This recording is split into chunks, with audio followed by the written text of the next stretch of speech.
protecting the members of this house or the 12 members sitting outside?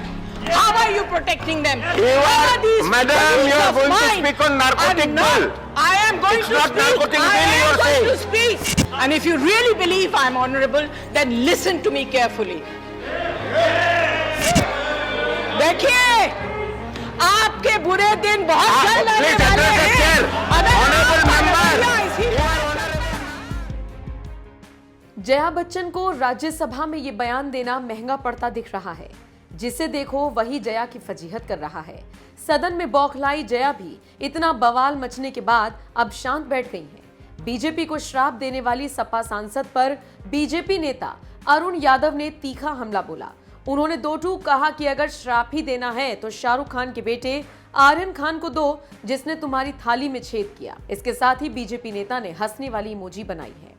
आपको याद होगा, actor और बीजेपी सांसद रवि किशन ने जब सदन में बॉलीवुड में नशाखोरी का मुद्दा उठाया था, उस वक्त जया बच्चन भड़क गई थी।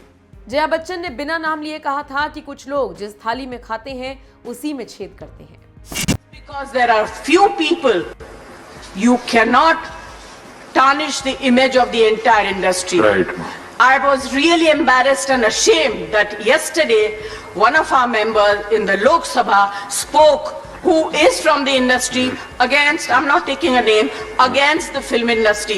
It's a shame. जिस थाली में खाते हैं Thank you, ma'am. उसमें छेद करते हैं। बस जया के इसी बयान पर बीजेपी नेता ने निशाना साधा और कह दिया, अगर श्राप ही देना है तो शाहरुख खान के बेटे आर्यन खान को दो, जिसने तुम्हारी थाली में छेद किया।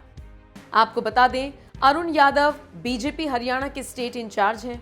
अरुण ने अपने ट्विटर पर इस पोस्ट को शेयर किया, जिसके बाद से ही लगातार ये वायरल हो रहा है। लोग इस पर जमकर मजे ले रहे हैं।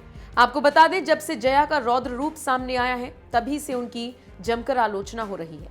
कुछ वक्त पहले जया के बयान को लेकर ट्विटर पर रेखा भी ट्रेंड हो रही थी। ट्विटर यूजर बीजेपी से जया बच्चन के श्राप वाले प्रकोप से बचने के लिए रेखा को राज्यसभा में लाने के लिए सुझाव दे रहे थे।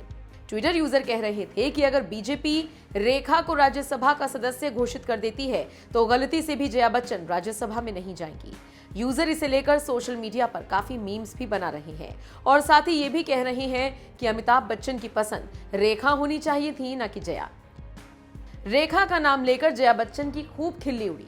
अब ये तो आप जानते ही हैं कि रेखा और जया बच्चन के बीच 36 का आंकड़ा है और इसकी वजह कोई और नहीं बल्कि खुद अमिताभ बताए जाते हैं। शायद ही कोई ऐसा होगा जिसने अमिताभ और रेखा की लव स्टोरी के बारे में और रेखा और जया के मतभेद के बारे में नहीं सुना होगा। यही वजह है कि अब लोग कह रहे हैं कि जया के श्राप से बीजेपी को रेखा ही बचा सकती है।